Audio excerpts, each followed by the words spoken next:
Assalamualaikum warahmatullahi wabarakatuh. Selamat datang di channel Aku Matematika. Belajar bareng yuk. Sebelum kita tonton videonya, klik tombol subscribe dan klik loncengnya. Jangan lupa like ya. Terima kasih.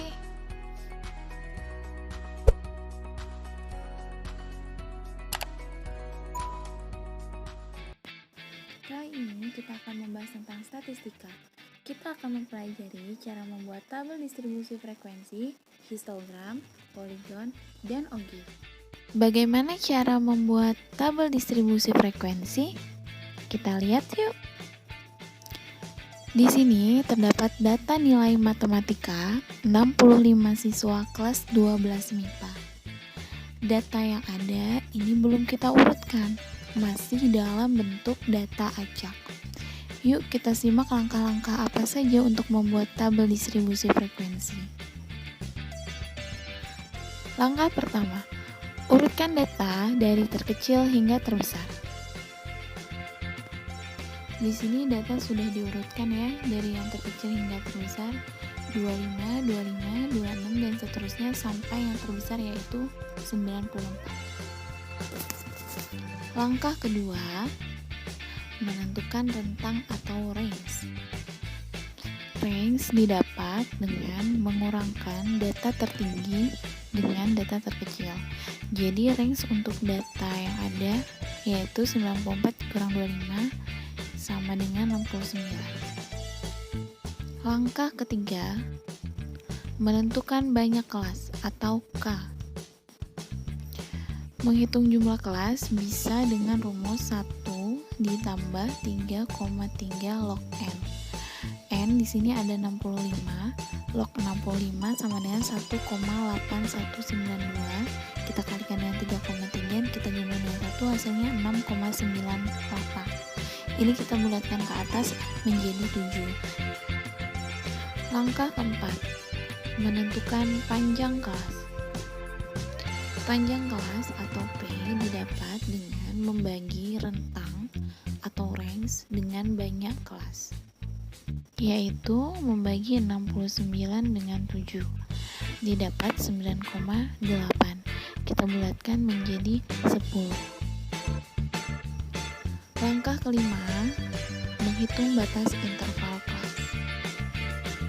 Batas yang pertama, kita ambil dari data yang terkecil yaitu 25, kita tambah dengan panjang kelasnya yaitu 10, kemudian kita kurang 1, didapat 34, dan seterusnya sampai sebanyak 7 kelas, sehingga didapat rentang antara 25 sampai 34, 35 sampai 44, sampai kelas yang terakhir yang ketujuh yaitu 85 sampai 94. Sehingga tabel data distribusi frekuensinya seperti berikut. Tabel distribusi frekuensi nilai statistika ini terdiri dari 7 kelas dengan panjang kelasnya 10. Contoh, kelas pertama terdiri dari nilai 25 sampai 34. Antara nilai 25 sampai 34 ini terdapat 6 siswa. Kelas kedua antara nilai 35 sampai 44 itu terdapat 8 siswa. Sampai kelas yang ketujuh yaitu nilai 85 sampai 94 terdapat 6 siswa. Selanjutnya kita akan mengubah tabel distribusi frekuensi tersebut ke dalam bentuk histogram atau diagram batang. Sebelumnya kita buat tabel distribusi frekuensi lagi ya. Terdiri dari kelas, interval kelas, dan kita tambah dengan batas kelas bawah. Batas kelas bawah ini nilai terkecil dikurang dengan 0,5.